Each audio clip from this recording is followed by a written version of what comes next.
Gentle reminder for everyone in the service industry, if you're a server, or better yet, let's use an example that's totally not based in real life, a bartender, someone who is not, I don't know, a manager, not a supervisor, not a CSR, having no positions of authority. If you ever find yourself feeling compelled to ask your hosts, your 17, 16, 15-year-old staff, are you on tips?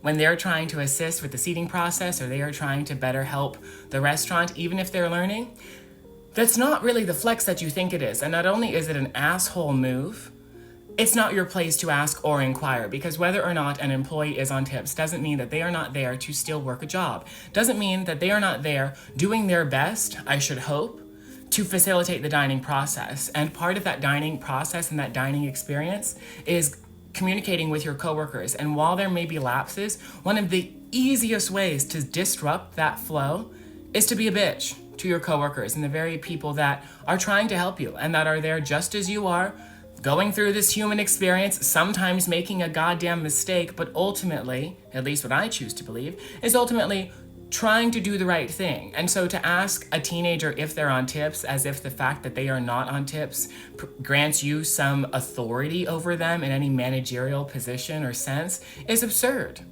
If you are unhappy with the way that the hosts are seating guests, well, then maybe you should be demoted to host. Maybe you should offer to become lead host, in fact, so that you can run things the way that you most like.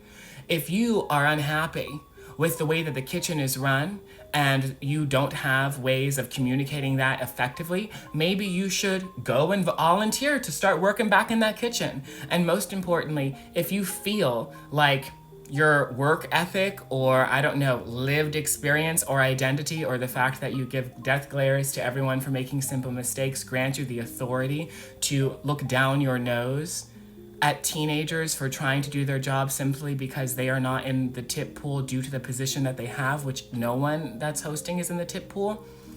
If that's where you want to live and that's the expectation that we're coming into work with as to how we're going to behave to our coworkers, well, then maybe we need to go and become a manager, because that authority, that gall, the ability to be a raging bitch only comes with competence and salary. And if you are not in a position of authority over anyone in the entire building, you really have no leg to stand on when it comes to being an asshole or lording the fact that the position that you have happens to make a bit more money because of tips. As if that's anything that's in the control of hosts who are not included in the tip pool. I'm sorry, y'all. This came after an experience that I overheard last week where I had a grown-ass woman being an absolute and utter bitch to one of my favorite coworkers who I find to be a very competent individual. And that was brought up as someone is explaining why we're doing things a certain way to better facilitate the seating process. They were met, this 4-year employee, were met in response by a bartender with, "I'm sorry, are you on tips?" And then that bartender turning to another bartender and both laughing out loud in the face of this host in front of a lobby full of guests. If we don't have the emotional regulation skills and we don't have, shall we say, the professional prowess to actually be able to regulate how we communicate with other people, let alone sit in a position of authority, maybe we should keep our mouths shut and make our drinks.